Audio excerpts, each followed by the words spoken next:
Mic வேணும். ஹல்லேலூயா, தேவனுக்கு மகிமை உண்டாவதாக.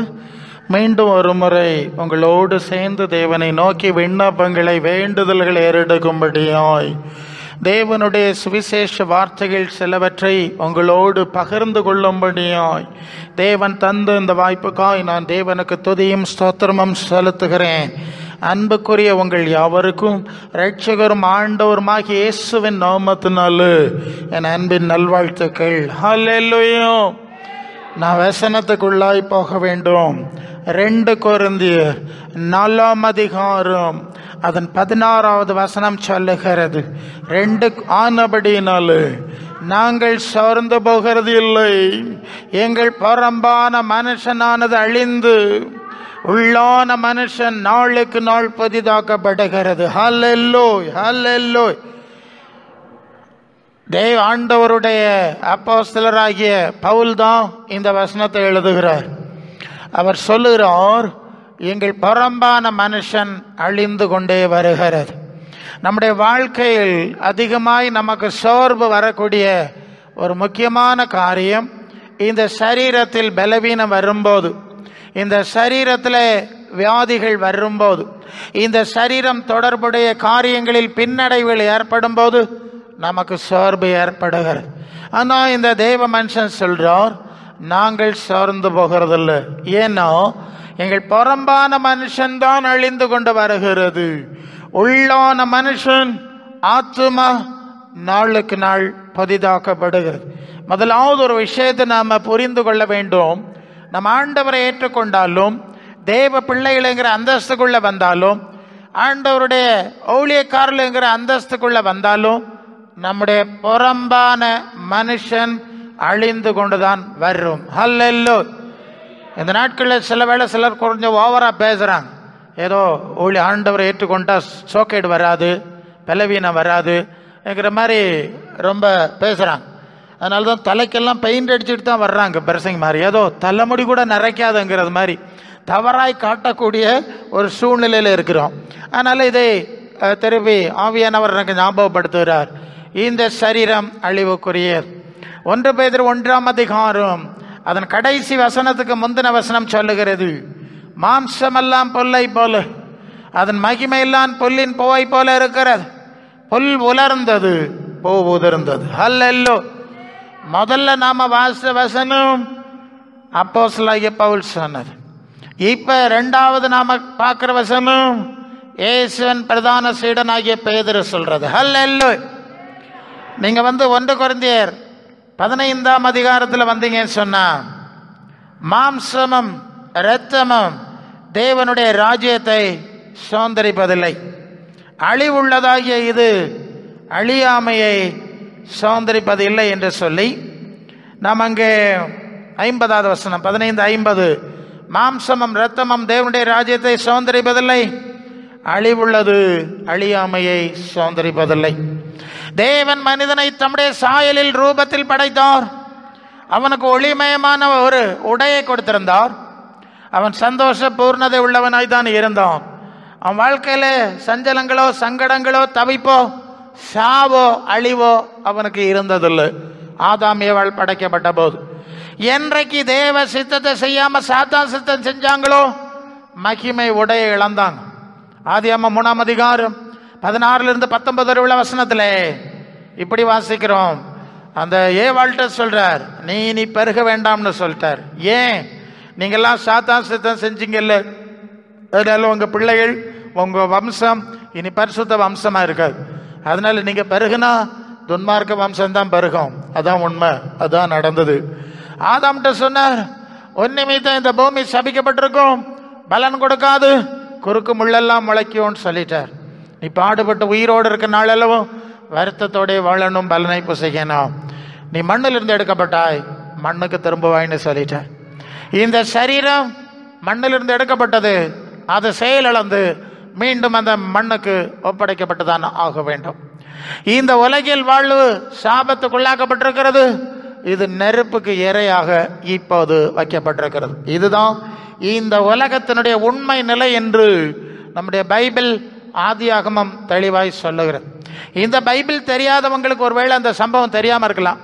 அவங்க அதனால் தெரியாததுனால எப்படியாவது இந்த உலகத்தை மாற்றிட முடியுமா, இந்த சரீரத்தை அழியாமல் பாதுகாத்துட முடியுமா அப்படின்னு ரொம்ப காலமாக ட்ரை பண்ணுறாங்க. அவங்க ஜெயிக்கலை, அதுதான் உண்மை. அல்ல. ஆனால் தேவன் தொடக்கத்திலே சொல்லிட்டார், இனி உங்கள் நிலைமை இவ்வளவுதான், இதில் எந்த மாற்றமும் இல்லை. அதனால் இந்த சாப சரீரத்தில் நீங்கள் அழியாமல் இருக்க முடியாது. ஒருவேளை நீங்கள் கேட்கலாம், இயேசுவை விசுவாசிக்கிறோம், அவர் வியாதியை சுகமாக்கி இருக்கிறார், எஸ், குருடனுக்கு கண்ணை கொடுத்துருக்கார், சப்பானியை நடக்க வச்சிருக்கார், செத்தவனை உயிரோட கொண்டு வந்திருக்கார் இல்லையா, எஸ். லாசருவை உயிரோட கொண்டு வந்தார், மீண்டும் ஒரு நாள் அவன் செத்து போனான்.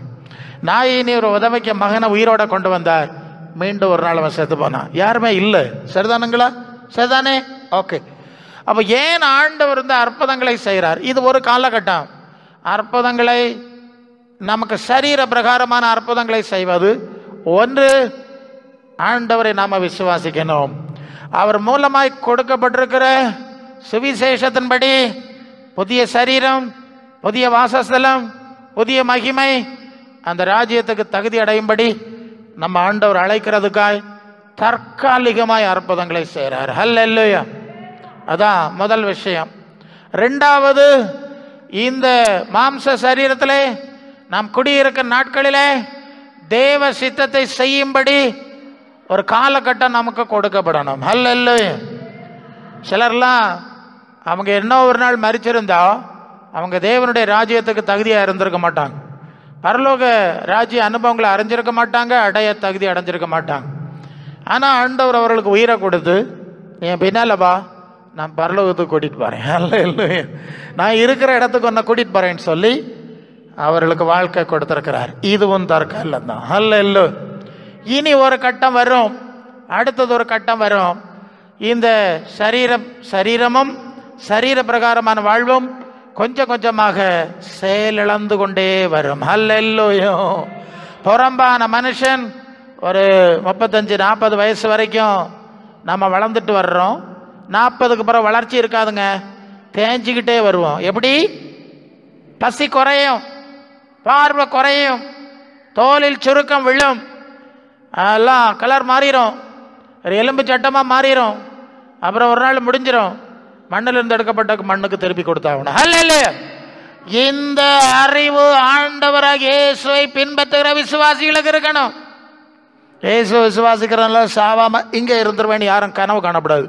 ஏன்னா இன்னைக்கு பண்ணுற பிரசங்கங்கள்லாம் கொஞ்சம் ஓவராக இருக்குது, தப்பாக போகுது. நபர் அப்படி கிடையாது, இதெல்லாம் சாபத்துக்குரியது. சரி, இந்த அறிவு உணர்வு கண்டிப்பாக இருந்துதான் ஆக வேண்டும். அப்போ நம்ம என்ன செய்யறது? இந்த உலகத்தில் இருக்கும்போதே அழியாமையை தேடும்படி, ஹல்லேலூயா, அழிவுக்குரிய சரீரத்தில் வாழும் காலத்திலே அழியாமையின் சரீரத்தை குறித்த அறிவை தேவன் நமக்கு கொடுக்கிறோம்.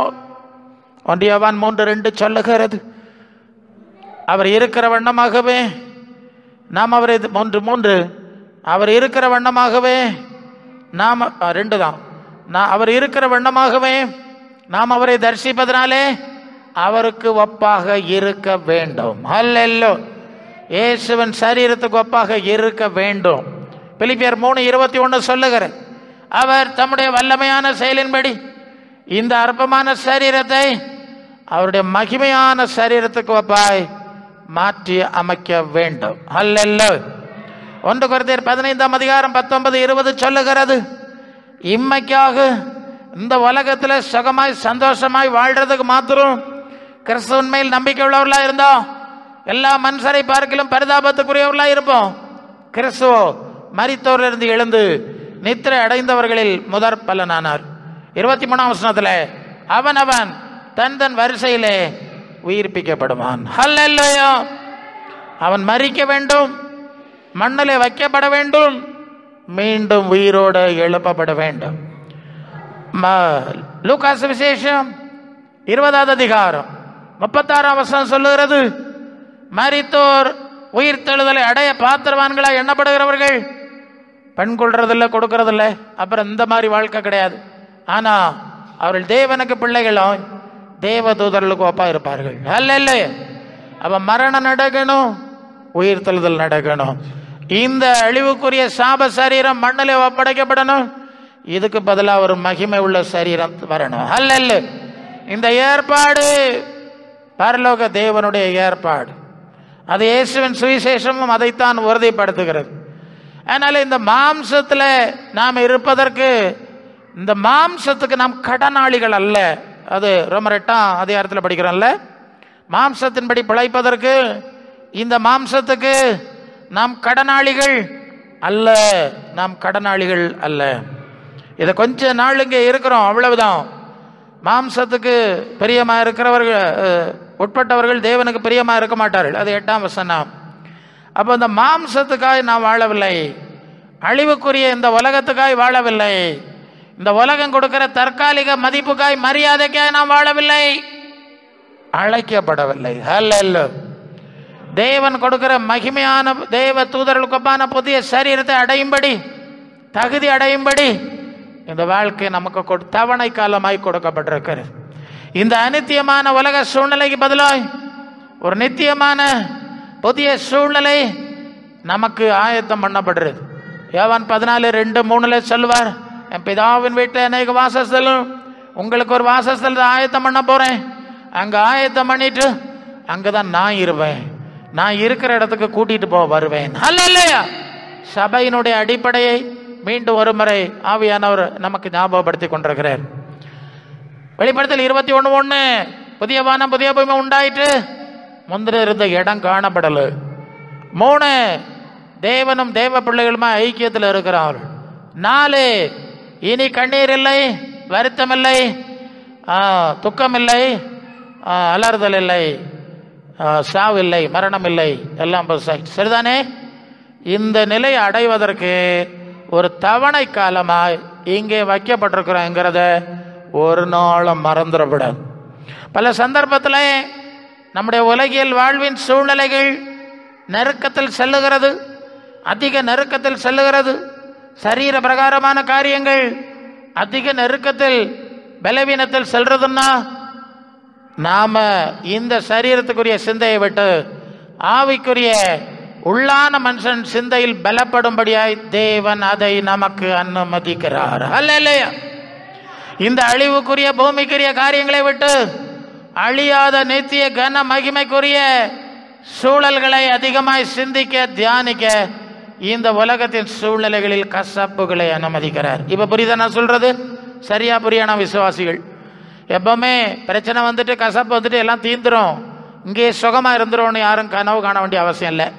இது ரொம்ப முக்கியம். 1 போனா 3 வரும், 3 போனா 5 வரும். எபிரேயர் 12:1 பாரமான யாவற்றை என்ன செய்யணும்? தள்ளணும். பாவத்தை என்ன செய்யணும்? தள்ளணும். அப்புறம் இயேசு இருக்கிற இடத்தை நோக்கி, இயேசு இருக்கிற தன்மை அடையும்படி நம்மை ஆண்டவர் அழைத்த இந்த பாதையிலே அவரை நோக்கி ஓடிக்கொண்டே இருக்க வேண்டும். அல்லேலூயா. இந்த சரீரத்திலிருந்து இயேசுவின் மகிமை உள்ள சரீரத்துக்கு நேராய் ஓட வேண்டும். இந்த அழிவுக்குரிய உலகத்திலிருந்து இயேசு இருக்கிற நித்திய ராஜ்யத்துக்கு நேராய் ஓடும்படி இங்கே பாரங்களும் கஷ்டங்களும் கசப்புகளும் நமக்கு வைக்கப்பட்டிருக்கிறது. அல்லேலூயா. ஐடியா கிடைச்சா? பிரச்சனை எல்லாம் தீர்ந்துங்க வாழ முடியாது. சில பிரச்சனைகள் ஆண்டவர் மாத்துறாருன்னா நாம கொஞ்ச நாள் கூட இங்கே இருக்கணும்னு ஆண்டவர் விரும்புறார். அல்லன்னா தேவ சித்தம் செய்ய கொஞ்சம் பலம் வேணும்னு விரும்புறார், அந்த அளவுக்கு மாத்துவார். அல்ல அந்த காலகட்டத்தை கொஞ்சம் பலன் இருந்தா கொஞ்சம், அதாவது வெளிப்படுத்தின விசேஷத்தில் ஒரு வசனம் சொல்லுதில்ல, உனக்கு கொஞ்சம் பலன் இருந்தும் என் நாமத்தை நீ என்ன செய்யல? மறுதளிக்கவில்லை. மறுதளிக்காது இருந்ததை நான் அறிந்திருக்கிறேன். கொஞ்சம் பலன் தான் இருந்த இல்லையா? கொஞ்சம் பலன் இருந்தும் என் நாமத்தை மறுதளிக்கல, சத்தியத்தில் நடந்தாய் அப்படிலாம் ஒவ்வொரு சபைகளுக்குள்ள செய்தியில் இருக்கு. நீங்கள் வரும்போது ஒவ்வொரு சபைக்கும் ஒவ்வொரு செய்தி இருக்கு. இது ஒரு சபைக்கு சொல்லப்படுறது 2ஆம் அதிகாரமா வசனம் சொல்லுங்க.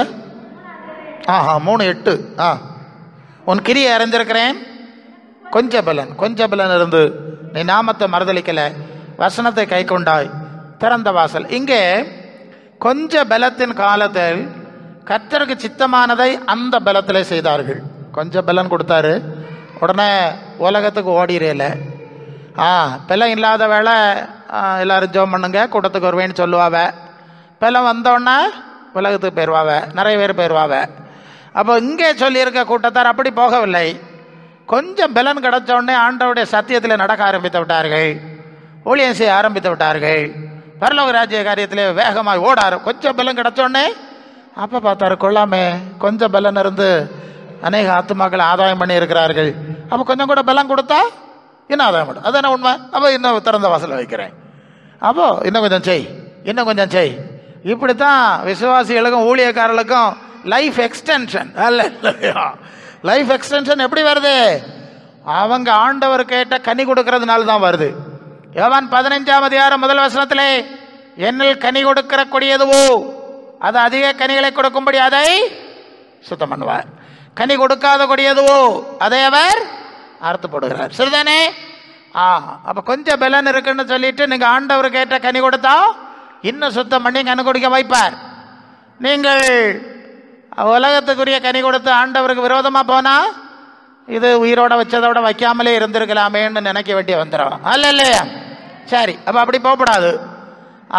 சரி, அப்போ இப்படி இந்த வாழ்க்கை நாம் அடைய போகிற நித்திய மகிமைக்குரிய காரியங்களை அடைவதற்கு தவண காலம், அதிலே கவனமாக இருந்துடணும்.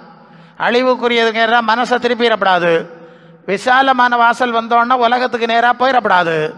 பணம் கொஞ்சம் கூடுதல் வந்தோன்னா உலக நேசம் வந்துடப்படாது. இது விசுவாசிகளுக்கும் ஊழியக்காரர்களுக்கும் ஏற்படுற பிரச்சனையாகும். கொஞ்சம் வந்துட்டேன்னு சொன்னால் கொஞ்சம் அப்படியே மாம்சத்தில் சிந்திக்க தோணும், உலகத்தில் சிந்திக்க தோணும். இனி 4 பேரை போல போனால் கொள்ளாமேன்னு தோணும். அல்ல இல்லையா? ஒன்றும் இல்லைன்னா ஓலக்கடவுல இருந்தான்னா நமக்கு பரலோகம்தான் என் பேச்சு, பரிசுத்தம்தான் என் மூச்சு, அப்படியே போயிடுவோம். கொஞ்சம் இதெல்லாம் வந்தோன்னா நம்ம மனசை சாசங்க இழுத்துருவான். அப்போ பின்னும் ஆண்டவர் ஏதாவது கஷ்டங்களையும் நஷ்டங்களையும் நமக்கு அனுப்பணும். அப்போ தான் திருப்பியும் கிடந்துட்டு ஆண்டவரே இப்படி ஆகி போச்சு, தப்பி போச்சு. அல்ல இல்லை, ஆமாம், கர்த்தராலே சிட்சிக்கப்படுகிறோம். சரியா? அவர் சில சிட்சைகளை போடுறார், எல்லாருக்கும் வர்றதுதான். தாம் நேசிக்கிற பிள்ளைகளை என்ன செய்கிறாரோ அவரை நம்ம பிள்ளைகள் தப்பு செய்து அடி கொடுக்குறோம், எல்லாம் சிட்சை கொடுப்பார். அப்படி எல்லாம் இதெல்லாம் விசுவாசிகளுக்கு வரக்கூடிய காலங்கள். இப்படி எல்லாம் வரும். அப்படி காலங்கள் ஒரு குறிப்பிட்ட காலம் வரை இப்படியெல்லாம் நடந்து நம்ம பயன்படுத்துவார்.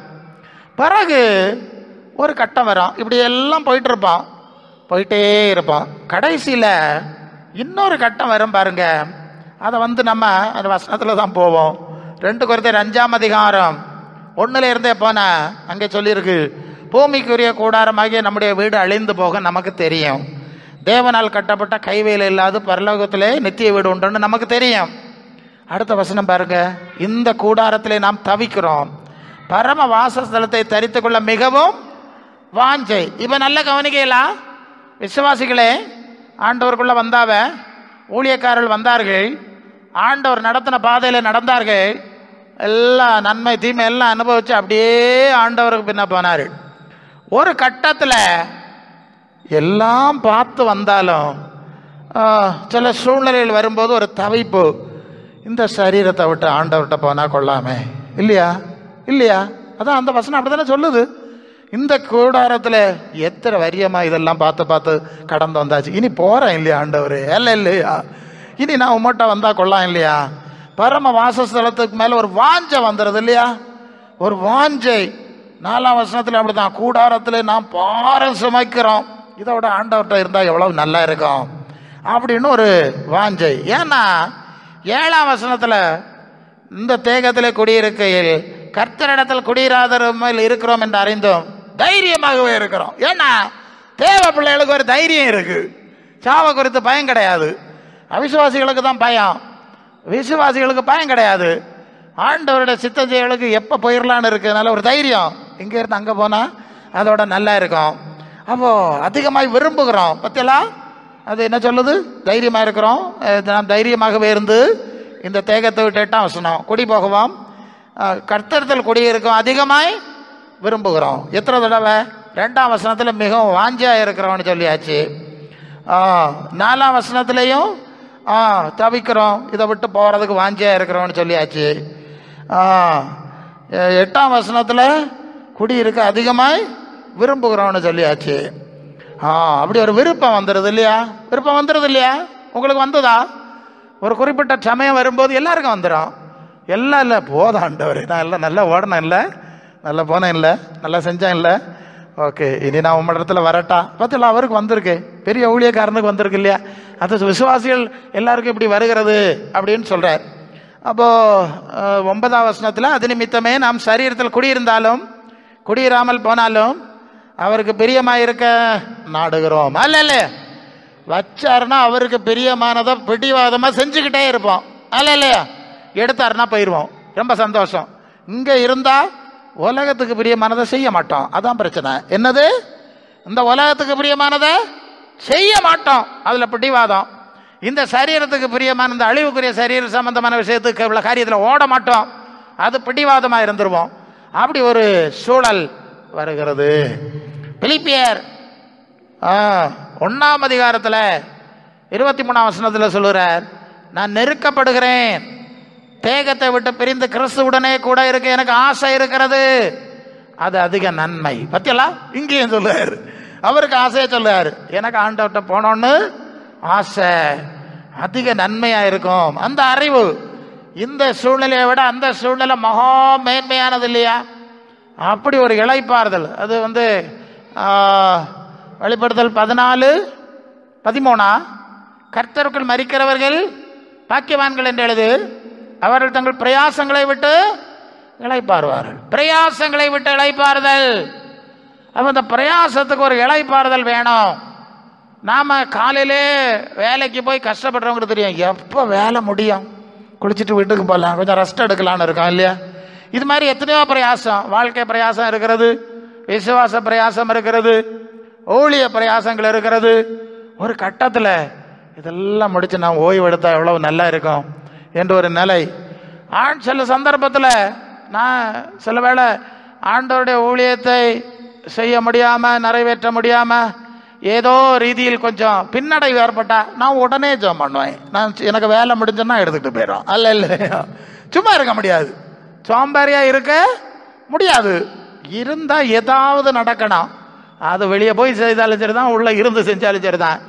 உமக்கு காரியம் நடக்கலைன்னா விரதே விட இருந்து இருந்துனா அல்ல இல்லை, என்னத்துக்கு போட்டு இப்படி இழுக்கணும், கஷ்டப்படுத்தணும், கூட்டிட்டு போயிடும் அப்படின்னு சொல்லிடுவேன், சீக்கிரமாவே சொல்லிடுவேன். அல்ல இல்லையா? பவுலுக்கு அந்த ஆசை இருந்திருக்கு. அப்போ நமக்கு அந்த ஆசை இருக்கணும். இது தப்பு கிடையாது பாருங்க. நமக்கு ஆசை உண்டானோன்னு ஆண்டவர் கூட்டிட்டு போறது கிடையாது, அது வேற விஷயம். அல்ல இல்லையா? எலியா போய் நான் செய்த ஊழியமும் எல்லாம் உமக்கு நின்னது போறோன்னு போய் தற்கொலை பண்ணுக்கு போய் கிடக்கான். தற்கொலை தானே, சாப்பிடாம கிடக்குது, அது ஒரு விதத்தில் உண்ணாவிரதம் தானே. உண்ணாவிரதம் இருந்து தற்கொலை. அவன் வனாந்திரத்துக்கு போயிருக்கான், ஒழிச்சு கிடக்குறான்.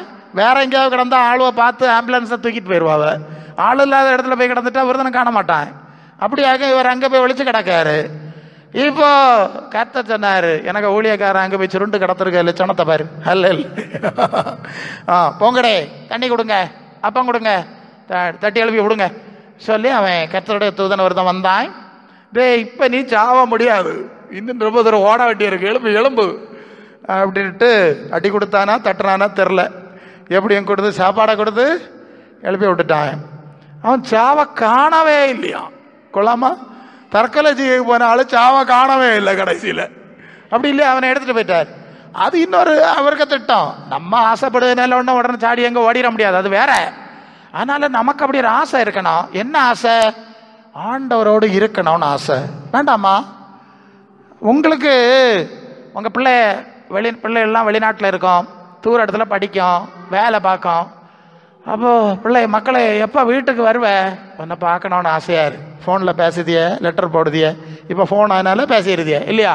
பண்டு போடுவாவ, என்னைக்கு வருவாய், நான் காத்திருப்பேன், ஒருக்கா வந்து பார்த்துட்டு போயிரு, அப்படியெல்லாம் லெட்டர் போடுவோம். அப்போ பெற்றாருக்கு பிள்ளைகளை பார்க்கணுன்னு ஆசை இருக்கு இல்லையா? ஆசை இருக்கா? நமக்கு இருக்கு. அவருக்கு சாயல நம்ம படைச்சாரு, அப்போ அவருக்கு அந்த ஆசை இருக்குமா இருக்காதா சொல்லுங்க? அது வெளிப்படுத்தின விசேஷம் 21:3.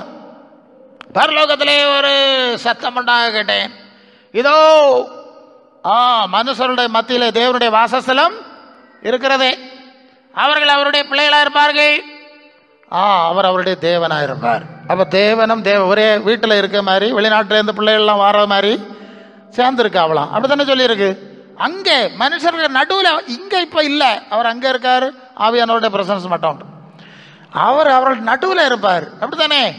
வீட்டுக்கு வந்தாச்சு, பையன் வந்தாச்சு, பிள்ளை வந்தாச்சு, அப்படின்னு சொல்ல மாதிரி எல்லாரும் சேர்ந்துருந்து, என்ன வீட்டில் நல்லா தட்டா புட்டலாக இருக்குது, ஆமாம் பையன் வந்தான், பின்ன கோழி இறக்காண்டாமா, விருந்து கொண்டாட வேண்டாமா, பின்ன 5-6 நாள் திருவிழா தான், ஆமாம் 5-6 நாள் தானே உண்டு, இனி அடுத்த பின்ன போயிடுவான்.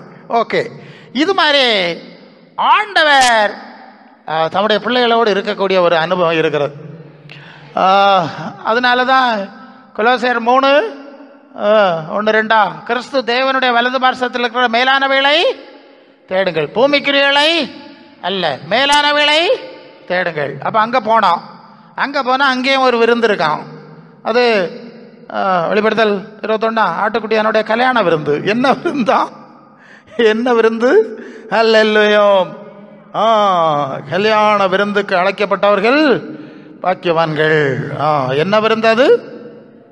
வசனம் சொல்லுங்க.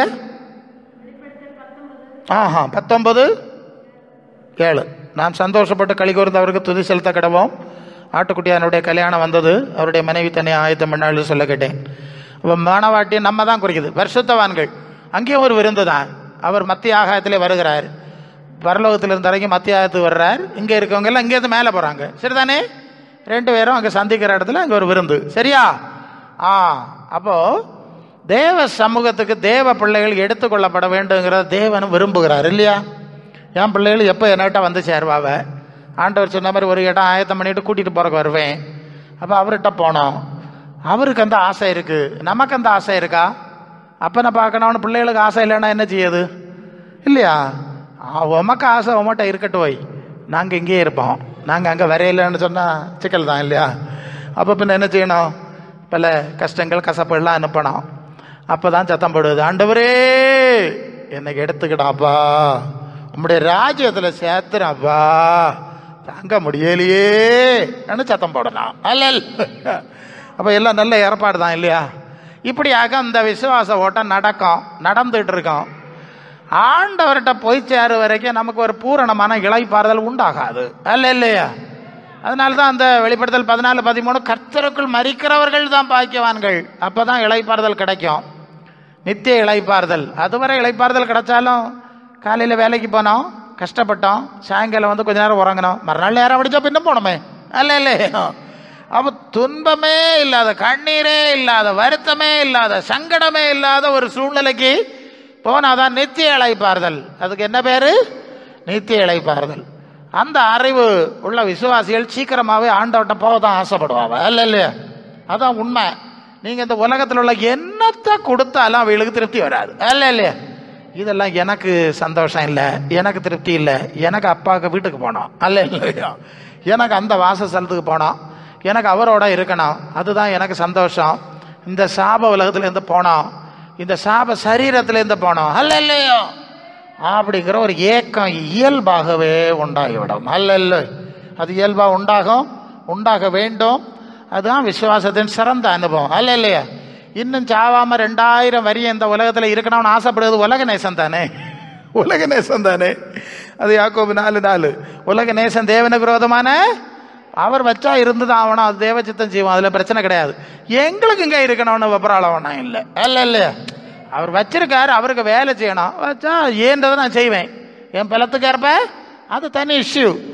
எங்களுக்கு இப்போ கண்டாய இந்த தேவன் சபிச்ச உலகத்தில் நாங்கள் என்னத்துக்கு இருக்க போகிறோம்? உமக்கு தான் வேண்டான்னாச்சு. ஏசாயா 65:17 இதோ புதிய வானத்தையும் புதிய பூமியை சிருஷ்டிக்கிறேன், முந்தின வெளி நீ நினைக்கப்படுவதில்லை, மனசுலே தோன்றுவதில்லை சொல்லியிருக்கா? அவர் சொல்லிட்டார். பார்த்தார், ஆதாமியாவால் பார்த்தார், சரிப்படலை, மற்றவையெல்லாம் சரிப்படலை. 6:5 ஆதி ஆமத்தில் எல்லாரும் துஷ்பிரவர்த்திக்காரர், எல்லாரும் துன்மார்க்கமாய் மாறி போனார்கள், மனுஷனுடைய இருதயத்தின் விசாரம் குழக்க நித்தமும் பொல்லாததாக இருந்தது, அவர்களை அழிச்சு போட்டார், இல்லையா? நோவா காலத்தில். அப்புறம் ஆபிரகாமுக்கு மக்களை கூப்பிட்டு உங்களுக்கு ஒரு தேசம் தருவேன், உங்களை மேன்மையாக வைப்பேன்னு சொன்னால் அது விக்கிரக ஆராதனை செய்யுது. என்னது செய்யுது? எல்லாம் வசனம் தான் சொன்னால் நேரம் போயிடும். எருசலேம் தேவாலயத்திலே விக்கிரகத்தை வச்சாச்சு. அப்புறம் எல்லாம் உடச்சி போட்டுட்டு தான் சொன்னார், இனி இந்த புதிய வானம் புதிய பூமி உண்டாக்குறேன், பழசு வேண்டாம், இதை நான் மறந்துடுவேன்னு சொல்லிட்டார். அவரே மறந்த பிறகு நமக்கு என்னது, இல்லை இல்லையா? அவர் மறந்தாச்சு, ஓட்டாச்சு, தீ கொடுக்கேன்னு சொல்லியிருக்கார். அது 2 Corinthians 3:7-13 வரை நான் தீ கொளுத்த போகிறேன். அப்போ அவர் தீ கொளுத்த வச்சதை நம்ம நேசிக்க என்னத்துக்கு? அது 1 John 2:15 உலகத்தில் உள்ள அன்பு கூறாதிருங்கள். ஒருவன் உலகத்தில் அன்பு கூர்ந்தால் அவனுக்கு பிதாவின் அன்பு, பின்ன நமக்கு என்னத்துக்கு இந்த உலகத்தில் அன்பு? அல்ல, நமக்கு என்னத்துக்கு நேசம்? சரி, அவருக்கு வேலையை மட்டும் முழுசா செய்யணும், அவருக்கு சித்தத்தை முழுசா செய்து பறந்துக்க போயிடணும். அல்ல, நீங்கள் அடிபடி அரசியல் நடத்து, நீ நடத்திருக்கட, நான் போகிறேன், எனக்கு வீட்டுக்கு போகிறேன். இல்லையோ அன்பு பிள்ளைகளே, இப்படிப்பட்ட வாழ்க்கை சூழ்நிலைகளை தேவன் விசுவாசிகளுக்கு அனுமதிக்கிறார். அப்போ இந்த சூழ்நிலைகளை சந்திக்கும் போது ஆண்டவருடைய ராஜ்யத்தை, பரலோக ராஜ்யத்தை, மகிமையின் அனுபவங்களை தான் நீங்கள் அதிகமாக தியானிக்க வேண்டும். இல்லையா? அதுக்காக பூமிக்குரிய சிந்தை எடுப்பதற்கு, மாம்ச சிந்தை எடுக்கிறதுக்கு தான் இதெல்லாம் அவர் செய்யார். நமக்கு கொஞ்சம் மாம்சத்தில் பெல்லனும் கிருபை வந்தோன்னா நமக்கு இப்படியே இருந்துக்கிடுவோன்னு தோணிக்கிடும். இல்லையா? என்ன சொல்லுவாவ இல்லையா? பச்சை வாழை பழத்த வாழையை பார்த்து கிண்டல் பண்ணுமா இல்லையா? பழத்திட்டியே. இது அடுத்தது பழக்கம். இந்த மட்டை கீழே இருக்கிறது முதல்ல பழக்கம், மேலே இருக்க அடுத்த பழக்கம். அது நானும் பழத்திருவனோ காய்வனோ அடுத்தது தான் தெரியும். அப்படியெல்லாம் ஏற்பாடு வச்சுருக்கார். அப்போ நமக்கு பரலோக சிந்தை வரணும், அதுதான் நமக்கு பிரச்சனை. இல்லையா? புதிய மகிமையின் சரீரத்தை பற்றிய சிந்தை வரணும், அதுதான் நமக்கு பிரச்சனை. பூமிக்குரிய சிந்தையெல்லாம் விட்டு எடுக்கிறதுக்கு ஆண்டவர் இப்படி நம்மை புடம் போடுகிறார், சுத்தம் பண்ணுகிறார். இல்லையோ? சரி, அது உருவாகி சில ஆளுகளுக்கு நாங்கள் எல்லாம் நினைப்போம், எங்களுக்கெல்லாம் ஒரு சின்ன பிரச்சனை வந்தோடனே உட்காந்துருவோம். போதும் ஆண்டவர், என்னத்துக்கு உங்களுடைய ராஜ்யத்துக்கு கொண்டு போயிடப்படாதா, இப்படி வச்சு என்னத்துக்கு இன்னும் உடனே எங்களுக்கு உலகத்தின் மேலே பற்று வரதில்லை. சில ஆளுகளுக்கு எத்தனை தான் தள்ளுபட்டாலும், சில பிள்ளைகளும் அப்படி தான் இல்லையா, எத்தனை அடி கொடுத்தாலும் அதுகளுக்கு ஒரு உணர்வு இல்லை. இது மாதிரி எத்தனை தள்ளுபட்டாலும் அவளுக்கு உலக நேசம் போகிறதில்லை. அப்போ என்ன செய்யுது? தள்ளி பார்க்காரு, அடி கொடுத்து பார்க்காரு, உலக நேசத்து போகிறதே இல்லை, பரலோக சிந்தை வாரதே இல்லை. பிறகு என்ன செய்யுது? கொஞ்ச நேரம் தள்ளி பார்ப்பார், பிறப்போ அந்த அதில் போன விட்டுருவார். இல்லையா? இப்படி நிறைய பேரை தூரப்பட்டுருவார். அப்போ போய் அவன் போய் பெயிண்ட் அடிச்சுக்கிட்டே கிடப்பான், கலர் லைட்டு போட்டுக்கிட்டே போவான். விட்டாச்சு இல்லையா? நீ உனக்கு அது உலகம்தான் வேணும்னாச்சு, பார்க்க மட்டும் பார்த்தேன், நீ பொய்யை விசுவாசிக்கத்தக்கதாய் கொடிய வஞ்சகத்தை அனுப்புவார். நீ சத்தியம் எனக்கு வேண்டாம், உண்மை வேண்டாம், பின்ன இப்போ கலர் அடிச்சுக்கிட்டே மண்ணுக்கு போயிரு. தேவ பிள்ளைகள் அப்படி இல்லை, எப்போதும் ஆத்மாவிலும் உள்ளான மனுஷனிலும் பரலோகத்தில் நம்பிக்கை வச்சு அப்படியே ஓடுகிறார்கள். அல்ல, ஒரு ஐடியா கிடச்சதா? அப்போ இது அழிஞ்சிரும். பரம்பான மனுஷனுக்காக ஓடப்படாது, உள்ளான மனுஷனில் நாளுக்கு நாள் புதிதாக்கப்படுது. அதான் இப்போ சிலர் எங்கள் ஆத்மா பலமாக இருக்குது, அதனால எங்களுக்கு சோர்வு கிடையாது. அவருக்கு சரீரத்தில் பலவீனம் இருந்திருக்கு இல்லையா, அதனால தான் சொன்ன அழிந்து கொண்டு வருகிறதுன்னு அதுதானே அர்த்தம். எங்களுக்கு சோர்வு கிடையாது, நாங்கள் இதை நம்பியும் வாழவாய். இந்த சரீரத்தை நம்பி யாராவது மண்ணில் கொண்டு வச்சனோ இதை நினைவிலேயும் கிடையாது, கனவுலேயும் கிடையாது. அதனால எங்களுக்கு சோர்ந்து போகலை. ரொம்ப வருஷத்துக்கு முன்னே எனக்கு ஒரு பாட்டி, எனக்கு தாத்தாவுக்கு சிஸ்டர், அவங்களுக்கு கண்ணு காணாது காது கேட்காது, அப்போ 80க்கு மேலே வயசு. அவங்க சொன்னாங்க, இப்படி இருக்குது, எப்போ முடியுமோ தெரியாது, வேணா பார்த்துட்டு போங்க. அப்போ பாட்டி நான் ரொம்ப ஸ்நேகிப்பேன், எனக்கு கதையெல்லாம் சொல்லுவாங்க. நாங்கள் பையனாக இருந்தபோது அவங்கள பார்க்க போனேன். பார்த்தா சுருண்டு படுத்து கிடக்கு, காதும் கேட்காது கண்ணும் காணாது. அவங்கள்ட்ட எப்படியாவது பேசணுமே, ஆனால் எப்படி தொடர்பு கொள்ள முடியாது. ஸோ தூக்கி உட்கார வச்சாச்சு. எப்படியாவது பேசணும்னு ஆசைப்பட்டு அவைய காத்துக்கு பக்கத்தில் வாயை வச்சு சத்தம் போட்டு சொன்னேன், பாட்டி நான் இன்னார் வந்திருக்கிறேன் என்ன. அவைகளுக்கு எள்ளு போல கேட்டுச்சு. அவங்க உடனே அப்படி திரும்பி திசையில் பார்த்து, நீ அங்கேருந்து வந்திருக்குதியா, மென்மையாக பேசினாங்க. அடுத்தது ஒரு கேள்வி கேட்டேன், பாட்டி நீங்கள் எப்படி இருக்கிறீர்கள்? ஒரு ஆளை பார்த்தா எப்படி இருக்கீங்கன்னு கேட்பான்ல, எனக்கு பழக்கத்தில் கேட்டேன். அது இந்த 2 கையை முறுக்கி, நான் ரொம்ப நல்லா இருக்கிறேன். கொள்ளாமா, நான் தெரியாதனமா கேட்டேன் நான் நினைச்சா அது சொல்லி, நான் ரொம்ப நல்லா இருக்கேன், 23 வயசு எனக்கு இருக்கும், என்னை பார்த்து 80 வயசுக்கு மேலே வயசு சரியா ஞாபகம் இல்லை, ஒரு பாட்டி சொல்கிற வார்த்தை. அப்புறம் சொல்லாங்க, எனக்கு கண்ணெல்லாம் காணல பிள்ளை, இந்த ஆண்டவர் காட்சி எல்லாம் காட்டுறாரு, கண்ணு காணாதவங்க காட்சி பார்ப்பாங்களாமா, எனக்கு தெரியும், அப்போ தெரியும். கொள்ளாமா, புறம்பான மனுஷன் தான் இப்படி இருக்கு, உள்ளான மனுஷன் பலமாக இருந்திருக்கு. பழைய காலத்தில் லண்டன் மிஷன் பாட்டி, என்ன பாட்டி, சிஎஸ்ஐக்கு முன்னால் உள்ள லண்டன் மிஷன், பிறகு தான் சிஎஸ்ஐ மாற்றினாங்க. இப்போ ஆவிக்குரிய பாட்டி, ரசிக்கப்பட்ட பாட்டி, அந்நிய பாஷை பாட்டி எல்லாம் நிறைய இருக்குது. நீங்கள் எப்படி இருக்குதுன்னு நீங்கள் தான் சொல்லணும். அல்ல இல்லையா, எப்படி இருக்குதுன்னு கேட்டா வேற சங்கியாரு என்ன கிடந்து கிழக்கு.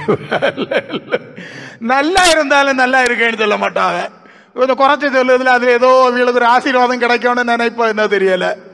இப்படியாக நம்ம லட்சணம். நான் இன்னைக்கு நாளைக்கு ஒன்று கிடக்கு, நான் ரொம்ப நல்லா இருக்கேன்னு கையை எப்படி முறைக்கி சொல்லுவேன்ட்ட. அவள் உள்ளான மனுஷனில் வல்லமையாய் பலப்படுகிற ஒரு அனுபவம் இருக்கு இல்லையா, இருந்திருக்கு இல்லையா? அந்த அனுபவமாக விசுவாசிகளுக்கு அனுபவம். நீங்கள் அதை அடைஞ்சீங்களா? உங்களுக்கு அதை ஆசை இருக்கா? இல்லை பிரசங்காரு, இந்த எலும்புலையும் சதையிலையும் பல அடையலாமான்னு நடக்கும். முதிர் வயதிலும் புஷ்டியா இருப்பாய், பசுமா இருப்பாய்லாம் பிரசங்க வசனம் எல்லாம் எழுதி போட்டிருக்காங்க. அதனால புஷ்டி உண்டாக்கலாமான்னு காம்பளான் போஸ்ட் அடிச்சு பார்க்கும். இல்லைன்னா பெயிண்ட் அடிப்போம். வேற என்ன இல்லை, வேலை இல்லைன்னா பெயிண்ட் அடிச்ச வேண்டியதான், வீட்டுக்குள்ள அடிச்ச மாதிரி. சரி, இப்படிதான் பிரசங்க மாதிரி லட்சணத்தை சொல்லு. டிவி பிரசங்க மாதிரிலாம் பெயிண்ட் அடி படம் இல்லையா, படம் காட்டணும். என்னத்தடே காட்ட போறிய, மண்ணில் வச்சு அவளையும் பெயிண்ட் அடிச்சு தான் கொண்டு வச்சுது. சரி, அப்படியே இந்த உலகம் ஒரு சாமர்த்தியம் நடத்திட்டு இருக்கு. நமக்கு தோணுது இந்த விவரக்காடு நமக்கு என்னத்துக்கு, எப்படியும் போத்தான் போறோம், உள்ளான மனுஷன்ல பலப்பட்டுருவோம். அல்ல இல்லையோ எபேசியர் 3:16 அவருடைய ஆவியினாலே உள்ளான மனுஷன் வல்லமையாய் பலப்படணும். உள்ளான மனுஷனுக்கு பலன் தான் உண்மையான பலன். அல்ல அதை உலகத்தில் மனோபலன்னு சொல்றாங்க. அவங்க வார்த்தை நல்ல, அந்த அம்மாவுக்கு பயங்கர மனபலம். அதனால தன்னம்பிக்கை பலன்லாம் சொல்றாங்க. அது அவங்க புரிஞ்சிருக்கிற பாஷை. இங்க சொல்ற பாஷை உள்ளான மனுஷனுடைய பலன். அல்ல இல்லையோ உள்ளான மனுஷனுடைய பலத்துல தான் புறம்பான மனுஷனுடைய பலவீனங்களை மேற்கொண்டு நாம வாழுகிறோம். அல்ல இல்லையா? உள்ளான மனுஷன்ல பலம் இல்லைன்னா அவ்வளவுதான். எவ்வளவு ஆமா, சில ஆளு எல்லாம் பார்த்தீங்கன்னா அந்த ஜிம்முன்னு எல்லாம் எழுதி போட்டிருக்காவ, நல்ல உடம்ப முறுக்கி அப்படி பயங்கரமா இறைச்சியெல்லாம் அவர் வெளியே காட்டுற மாதிரி முறுக்கிட்டெல்லாம் போட்டப்பட்டிருக்கு. நான் இப்படி நினைப்பேன், இதை இப்ப மண்ணில் வச்சோன்னா பெரிய பட்டி செய்யணுமே தெய்வமே. வேற ஒன்றும் இல்லை, மண்ணு பேய் அவனை ஏமாத்தி வச்சிருக்கு. ஒரு காய்ச்சல் 2 நாள் வருதா, ஐயா 4 பேர் வேணும் தூக்கிட்டு போறதுக்கு, நடக்க முடியாது. உள்ளான மனுஷன்ல பலம் உள்ளவர்களுக்கு என்னெல்லாமோ சோக்க இடம் கொண்டு தெரியாத, அது கம்பி தோண்டு மாதிரி தெரியுது. இல்ல இல்லையா? எங்க பலம் எங்க இருக்கு? ஆத்மாவில. மற்ற ஆளுகளுக்கு பலம் சதையிலையும் எறும்பலையும், அது வாடிச்சு வெயில் அடிச்ச உடனே. இல்ல இல்லையோ அவ உள்ளான மனுஷனில் வல்லமையாய் பலப்படும்படி நம்ம அழைச்சிருக்கிறாருங்கிற அறிவு விசுவாசிக்கு இருக்கணும். அதனாலதான் பழைய விசுவாசிகள் எல்லாம் இந்த புறம்பான மனுஷனுக்கு பெயிண்ட் அடிச்சது, பட்டொடுக்குது, ஆடம்பரம் பண்ணுது, இதெல்லாம் பண்ண மாட்டாங்க. சிம்பிளா என்னைக்கும் கொண்டு மண்ணில் நடைய வச்சணும். கொஞ்சம் நைஸா பக்குவமா, இது தேவனுடைய ஆலயம் இல்லையா, தேவ ஆவி வாசம் பண்ணாரு, அதனால அதுக்குள்ள ஆரோக்கியம் வேணும், அதுக்குள்ள பரிசுத்தம் வேணும், அது மட்டும் போறோம். அதுக்கு மிஞ்சி இப்படி போற இனத்துக்கு அப்படியே போயிடுவாங்க. அல்ல இல்ல, இந்த அறிவு தேவன் கொடுத்ததுனால போயிடுவாங்க. இந்த அறிவு இல்லாதவங்களாக்கும் அது ஒரு ரோட்டில் போகுது, அது பரலோகத்து தெரியாது, பைபிள் தெரியாது இல்லையா, அந்த ஆளுகளை பார்த்து 4 கல்யாண வீட்டுக்கு போனால் நீங்களும் அப்படியே மாறிடுவீங்க. அல்ல இல்லையா? அதானே நாங்கள் ப்ராக்டிக்கலாக பார்க்குது. இங்கே கூட்டத்துக்கு வர வேலை சில இடத்துல எல்லாரும் வெள்ளம் கட்டிட்டு அப்படி பங்க அப்படிதான் வந்திருப்பாவ. நான் சொல்லுவேன், பயங்கர வெள்ளம் எல்லாம் நல்லா இருக்கு, இனி பேர் கல்யாண வீட்டில் எங்கேயாவது வச்சு பார்க்கணும் உங்க லட்சணத்தை. அல்ல இல்லையா? இது படம் தானேன்னு திட்டுவேன். அல்ல இல்லையா? சிம்பிள் அண்ட் ஹம்பிள்னா சிம்பிளா இருங்க, வெள்ளம் தான் போடுறோம்னு நம்ம சொல்லலை, சிம்பிள் அண்ட் ஹம்பிள் அவ்வளோதான். அப்படி இருந்தா போறோம். அப்போ உலகத்தில் போனா பிரசங்கியாரு அந்த இடத்துல போய் நிற்காண்டாமா, ஒன்று அங்கே போய் நிற்க சொன்னாரு. நிற்க முடியும்னா உனக்கு சிம்பிளிசிட்டியில் நெல்லு, இல்லைன்னா முந்தின நாள் போய் ராத்திரியோட ராத்திரி என்னத்தையாக கொடுத்துட்டு வந்துரு. அங்கே என்னத்தை நீங்கள் எல்லாம் கொலவை போட்டால் தான் அங்கே காரியம் நடக்குமோ? அல்ல இல்லையா? எனக்கு அந்த சூழ்நிலை கஷ்டம், நான் ஸ்டடியாக நின்றுட மாட்டேன்னா போகாமல் இருக்குது நல்லது. 1க்கு போய் 2க்கு போய் 3க்கு போய் நீ உனக்கு ஜீவியத்தை கெடுக்க என்னத்துக்கிட்ட கேட்குறேன். அல்ல இல்லையா? புரியுதா? அப்போ அந்த காலத்தில் அப்படிதான் சொல்லுது, உனக்கு முடியலைன்னா போகாத, ஒன்றை பாதுகாத்துக்கொள்ளு. அவன் கொஞ்ச நேரம் படம் காட்டினான். கல்யாணம் எல்லாம் உலக விழா ஆகி போச்சு. இப்போ உலகத்தின் விழா, விக்கிரக ஆராதனை, பெருமை, உலகத்தை காட்டுறதுக்கு ஒரு இடம் தானே வேணாம் இல்லையா? அவ இல்லாதவங்களும் கடை வாங்கி ரோல்டு கோல்டா எல்லாம் போட்டுட்டு மினுக்க ஒரு கூட்டம், அதில் போய் நீ கட்டு போகாதே. நீ பரிசுத்தவான்களோடு தேவ பிள்ளைகளோடு சேர்ந்து அந்த நேரம் இருந்து ஜெபம் பண்ணிட்டு ஜப வீட்டில். அல்ல இல்லையா? தேவ சித்தம் செய்ய வழிபார். சரி, அப்போ உள்ள நம்ம மனசில் பலப்படணும். புறம்பான உலகத்துக்குரிய காரியத்தில் மயக்கத்தில் விழுந்தா 2 இல்லாம ஆகும். 2 அதான் உண்மை. இந்த காலத்தில் சபைக்கு பிரச்சனை அதாகும். இப்போ பூலோக காரியங்களை போட்டு பெயிண்ட் காட்டி சொல்லி சொல்லி சொல்லி இவ பூலோகத்திலேயும் இல்லை பரலோகத்திலேயும் இல்லை. கொள்ளாமா? சபைக்கு நல்லமை, விசுவாசிகளுக்கு நல்லமை. மந்திரி ஆகலாம், ராஜாவாகலாம். தாவீது வனாந்திரத்தில் சுத்தினா ராஜா ஆயிட்டான். யோசேப்பு அங்கெல்லாம் ஜெயிலில் கிடந்தான், மந்திரி ஆயிட்டான். உனக்கு மந்திரி ஆயிரலான்னு பிரசங்க மாதிரி சொல்லுவாங்க. நம்ம மந்திரி ஆவதுக்கு ஆண்டவர் கூப்பிட்டாரு, ராஜாவாவதுக்காக கூப்பிட்டாரு, உன்னதங்களில் அவரோடு கூட உட்காரதுக்கு கூப்பிட்டார். எபேசியர்கள் நிருபத்தில் முன்னால வருது வசனம். எபேசியர்கள் நிருபம் 2ஆம் அதிகாரத்தில் 7ஆம் வசனத்தில் கிறிஸ்து இயேசுக்குள் நம்மை அவரோடு கூட எழுப்பி உன்னதங்களில் அவரோடு கூட உட்காரவும் இருந்தாச்சான்னு கேட்டேன். அப்படித்தானே இருக்கு, இருந்தாச்சுன்னு தானே இருக்கு. உட்கார பாஸ்டன்ஸ் தானே. ஆமா பிரசங்கியாரு, அப்படித்தானே இருக்கு. இனிதானே அங்க போய் நம்ம ஆண்டவரோட இருக்கிறோம். அது வெளிப்படுத்தல் 3:21 ஜெயங்கொள்ளுகிறவனோ அவனை நான் ஜெயங்கொண்டு பிதாவாகிய தேவனுடைய சிங்காசனத்தில் உட்கார செய்தது போல நானும் உட்கார செய்வேன்னு இருக்கு. அங்க ஃபியூச்சர் டென்ஸ், இனிதான் நடக்கும். இங்க உட்கார்ந்தாச்சுன்னு இருக்கு இல்லையா? அப்ப என்ன பிரசங்கியாரு அது? அதுக்கு காரியம் என்னது? வசனம் தப்போனும் கிடையாது. அல்ல, அது என்ன சரின்னா மத்தேயு 6ஆம் அதிகாரம் 20-21, மத்தேயு 6:20-21, உங்கள் பரலோகத்திலே பொக்கிஷத்தை சேர்த்து வையுங்கள். மத்தேயு 6:20-21, பரலோகத்திலே பொக்கிஷத்தை சேர்த்து வையுங்கள். உங்கள் பொக்கிஷம் எங்கே இருக்கிறதோ உங்கள் இருதயம், உங்கள் உள்ளான மனுஷன், உங்கள் ஆத்துமா அங்கேதான் இருக்கும். சரிதானே? அந்த இருதயம் என்கிற வார்த்தை பல வார்த்தை போட்டிருக்கு. அது உள்ளான மனுஷன் சில இடத்துல வருது, ஆத்துமான்னு வருது, இதயம் வருது. இது 3 இந்த மாதிரி வார்த்தை எல்லாம் ஒரே விஷயம். அப்ப ஆளது எலும்பு சதயம் தான் மண்ணில் இருக்கு, மனசு அங்க கிடக்கு. புரியுதா? இருக்குதுங்களா? உன்னதத்தில் இருக்குதுங்களான்னு கேட்டேன். அது ரோமர் 6ஆம் அதிகாரத்தில் என்ன சொல்லுது? கிறிஸ்துவுக்குள்ளாய் ஞான ஸ்நானம் பண்றது ஒரு அடக்க நிகழ்வு, ஒரு உயிர்த்தெழுதல் நிகழ்வுக்கு ஒப்பா இருக்கு. சரியா? பழைய மனுஷனை அடக்கம் பண்ணது. கிறிஸ்து உயிர்த்தெழுந்தது போல புதிதான ஜீவன் உள்ளவர்களாய் நடந்து கொள்ளும்படி அடக்கம் பண்ணப்பட்டோம், உயிர்த்தெழுந்தோம். ஒரு உயிர்த்தெழுதல் அனுபவம் ஏற்கனவே நடந்து முடிஞ்சிருக்கு. இனி ஒரு உயிர்த்தெழுதல் வேறு. ஆத்மாவில் ஒரு உயிர்த்தெழுதல் நடந்தாச்சு. புரியுதா? அதுதான் அதுக்கு வித்தியாசம். அதுதான் அவரோடு கூட எழுந்தது உண்டானால். எழுப்பினார். எங்க எழுப்பினார்? ஞான ஸ்நான அனுபவத்தை எழுப்பினார். அல்ல இல்லையா? ஞான ஸ்நான அனுபவத்தில் பழைய மனுஷனை பூத்தியாச்சு. இது கிறிஸ்துவுக்குள்ளான புதிய ஜீவனுள்ள மனுஷன். அது அந்த கொலோசியர் 3ஆம் அதிகாரம் 1 வசனம் அப்படித்தானே சொல்லுது.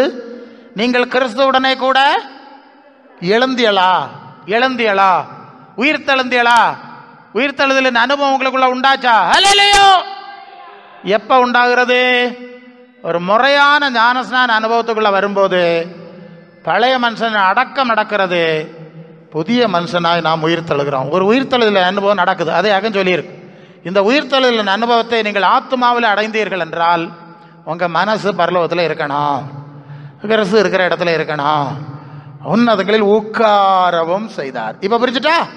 அப்ப நம்ம மனசு அங்கதான் இருக்கு. பார்த்துக்கிடணும். நீங்க வெளியே நீங்க படம் காட்டுவதில்லை, உங்களுக்கு தெரியும் நம்ம மனசு எங்க கடந்து அடிச்சுக்கிட்டு இருக்குன்னு. அல்ல இல்லையா? விசுவாசிகள் அப்படி இருந்தார்கள். அப்போ அங்கே உட்கார். அப்ப உன்னதங்களில் அவரோடு கூட உட்காரதுக்காக கூப்பிட்டுருக்கு. பூமியின் உயர்ந்த ஸ்தானத்தில் உட்காரதுக்கு கூப்பிடல. லூக்கா 4ஆம் அதிகாரம் 5ஆம் வசனத்தில் பிசாசு சொல்லுகிறான், இயேசுவை உயர்ந்த மலைக்கு கொண்டு போய் நான் இந்த மாதிரி உயர்ந்த மலையில் உட்கார வைப்பேன். உலகத்தின் மலைக்கு கொண்டு போறான். எந்த மலை? உலகத்தின் மலை. வெளிப்படுத்தல் 14ஆம் அதிகாரம் 1 வசனம் என்ன சொல்றது? சீயோன் மலையிலே ஆட்டுக்குட்டியானவரோடு நிற்கிற 140,000. எந்த மலை? சீயோன் மலை. அது எங்க இருக்கிறது? பரலோகத்தில் இருக்குது. அப்ப பூமிக்குரிய மலைக்கு யாரா போறீங்களோ, பரலோகத்தின் உன்னதங்களில் உட்கார போறீங்களோ. இப்ப முடிவெடுக்கணும். இதுல தெளிவா இருக்கணும். விசுவாசிகளுக்காக பேசுது. நாம உபவாசிக்கிறது ஜெபிக்கிறதுக்கெல்லாம் நோய் போனோம், பேய் போனோம், வேலை கிடைச்சணும். எல்லாருக்கும் நோய் பேய் எல்லாம் வேலையெல்லாம் கிடைச்சி செத்து மண்ணில் வச்சு கல்லறையெல்லாம் பூத்தியாச்சு. வருஷம் எத்தனை ஆச்சு? இதுக்கு கிடந்து விவரம் கட்டது நம்ம ஜோபிக்க என்னத்துக்கு? இதெல்லாம் உங்களுக்கு தேவை என்னதுன்னு உங்கள் பரமபிதா அறிந்திருக்கிறார். 6:33 மத்தேயுல முதலாவது தேவனுடைய ராஜ்யத்தை அவருடைய நீதியையும். அப்போ உங்களுக்கு சோர தடன்மா உங்களுக்கு தெரியலையா? பிள்ளை எனக்கு 10 வயசுல பேர பையன் இருக்கான், 11. அப்போ இந்த பிள்ளையெல்லாம் சின்ன பிள்ளையா இருக்கும்போது அது அப்படி கிடக்கும். அது எனக்கு காப்பி கொண்டா, பால் கொண்டா, துணியை மாற்றுன்னு கேட்டதா? அது பாட்டு. நீங்கள் இல்லையா சமயம் தண்ணி வச்சு, நாக்கில் தண்ணியை வச்சு துணியை மாற்றி நீங்களும் வளர்ந்து உங்கள் பிள்ளைகளை வளர்த்து இப்படி தானே கொண்டு வந்திய. உங்களுக்கு உங்கள் பிள்ளைகளுக்கு சமயத்துக்கு இது கொடுக்கணும்னு தெரிஞ்சில்ல. பொல்லாதவர்களாகி உங்களுக்கு தெரிஞ்சில்ல. நம்ம பரமபிதாவினவர்களுக்கு சரியானதை செய்ய தெரியாதா? புரியுதா? நாம பரமபிதாவுக்கு பிள்ளை ஆகணுமே, அது இல்லையா நமக்கு பிரச்சனை? அல்ல இல்லையா? பிள்ளைகளின் அப்பத்தை எடுத்து நாய்க்குட்டிகளுக்கு கொடுக்க மாட்டேன்னு சொல்லிட்டாரு. அல்ல இல்லையா? அது துண்டு அது பிச்சைக்காரனுக்கு 10 பைசா 50 பைசா போடுவோம், அது வேற விஷயம். அப்போ 50 பைசா வாங்கிட்டு போயிட்டாரு. பிள்ளைகளுக்கு நான் என்னெல்லாம் வச்சிருக்கேன் அல்ல இல்லையோ. பிள்ளைகளா நான் சுதந்திரராமே பிள்ளைகள். ஆமாம், அது ஒரு வசனம் இருக்குல்ல, கலாத்தியர் 6:4 அப்பா பிதாவே என்று கூப்பிடத்தக்க புத்திர ஸ்வீகார ஆவி. பார்த்துடுங்க. இல்லை, அது கலாத்தியர் 4:6 அந்த வசனம் இல்லையா? 8:15 தேவர் 15 என்ன சொல்லுது? வாசிங்க. ஓகே அங்கே இருக்கு. கூப்பிடத்தக்க அப்பா பிதாவேன்னு கூப்பிடா புத்திர 4 கலாத்தியர் 4:6 படிங்க. அங்கேயே இருக்கு. சரி, புத்திரராக இருக்கிறபடினாலே இருக்கு இல்லையா? 4:6 கலாத்தியர் 4:6 மேலும் நீங்கள் புத்திரராகிறபடினாலே அப்பா பிதாவே என்று கூப்பிடத்தக்க தேவன் தமது குமாரனுடைய ஆவியை உங்கள் இருதயங்களில் அனுப்பினார். அங்கே இருக்கு. சரியா? சரி, அப்போ அப்பா பிதாவேன்னு கூப்பிடுறோம், அவருடைய இடத்துக்கு போகிறோம். அவள் உள்ளான மனசில் பலப்படணும். அதான் செய்தி வந்ததை அப்படியே போட்டுட்டேன். அவங்க முன்ன உங்களுக்கு புறம்பான மனசில் பலப்படணும்னு ஓடுதியல்னா கடைசியில் இதுவும் கிடைக்காது, பரலோகமும் கிடைக்காது.